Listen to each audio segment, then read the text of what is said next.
Çok fazla bol oynatma. Sadece Yetkililerden edindiğimiz bilgilere göre özellikle Ramazan ayından sonra bugüne kadar özellikle kan stoku olarak günlük ihtiyaçlarımızı karşılamıyoruz denildi bize. Biz de Hüdapar Kızıltepe İlçe Gençlik Kolları olarak kan bağışı için bir çağrı yaptık ve Kızıltepe İlçe Gençlik Kolları yönetimi ve üyelerimizle beraber kan merkezini ziyaret ettik. Elimizden geldikçe herkes gönüllü bir şekilde kan bağışında bulunursa kan stoklarının özellikle günlük ihtiyaçlarının doldurulması konusunda elimizden geleni yapmış olacağız. Yetkililerin bize bildirdiği gönüllü olarak kan bağışı yapılmasa bu sefer hastaneler hasta yakınlarını mecburen bize yönlendiriyorlar. Bu da istediğimiz bir şey değildir denildi bize. Çünkü hasta yakınları hastasıyla mı uğraşsın, kan vermeyle mi uğraşsın, o konuda biraz da muzdarip olduklarını dile getirdiler.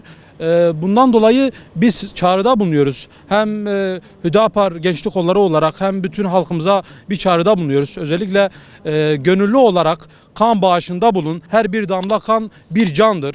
Bundan dolayı elimizden geleni yapalım inşallah.